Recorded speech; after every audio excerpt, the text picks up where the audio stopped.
चलो अब हम इसका एक न्यूमेरिकल कर लेते हैं। यूनिफॉर्म सर्कुलर मोशन की थ्योरी पढ़ी अभी हमने।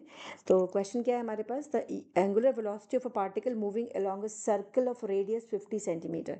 तो रेडियस हमारा कितना दे रखा हुआ है, रेडियस हमको दे रखा हुआ है 50 सेंटीमीटर, आर की वैल्यू 50 सेंटीमीटर है, और इसमें वैल्यूज लिखते जाते हैं। टाइम दे रखा 5 मिनट्स, तो टी की वैल्यू कितनी है हमारे पास 5 minutes. Let us convert this into seconds.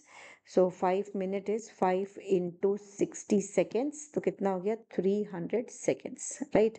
अब क्या बोल रहा है इसमें, इसका फ्रॉम 100 रिवोल्यूशंस पर मिनट, ये रिवोल्यूशंस पर मिनट आरपीएम है।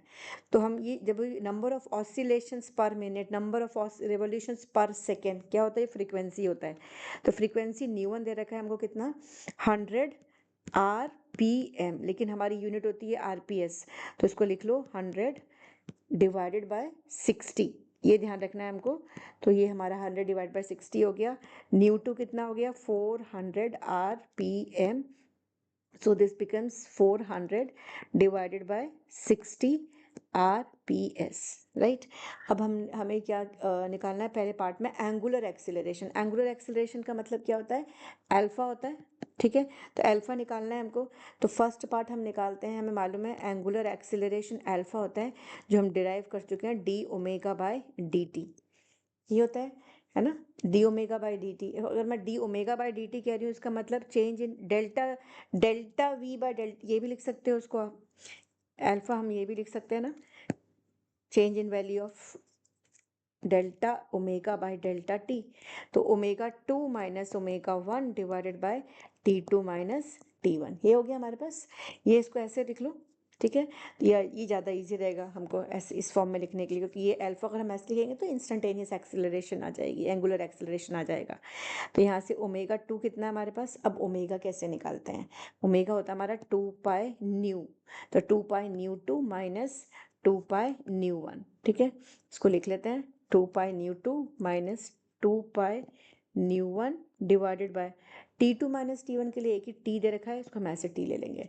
तो इसको सिंप्लीफाई कर लेते हैं, कितना हुआ हमारे पास 2 पाई बाय टी, हम टाइम हम कॉमन ऐसे लिख सकते हैं ना, ये हो गया। इसको रीअरेंज कर लेते हैं, new 2 minus new 1 by T, ठीक है। तो यहाँ से कितना आ रहा है हमारे पास, this is 2 pi into nu 2 कितना है 400 बाय 60, ठीक है, माइनस 100 बाय 60, और यहाँ से फिर से हमारे पास कितना है, टी हम बाहर निकाल सकते हैं, कितना है हमारे पास 300।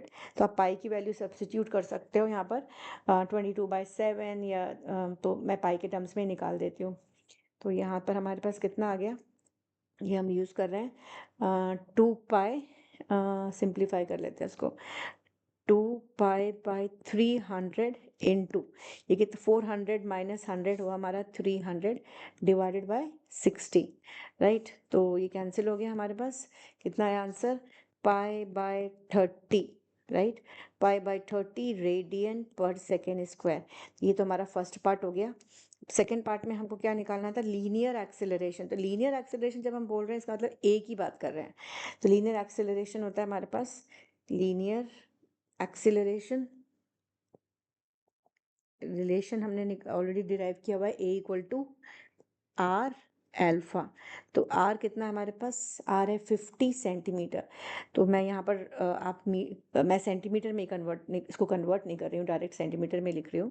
तो एल्फा है पाई बाय 30, तो आंसर आया हमारा 5 pi by 3 and then centimetre पर सेकेंड स्क्वायर। तो ये हमारा इसका आंसर हो गया।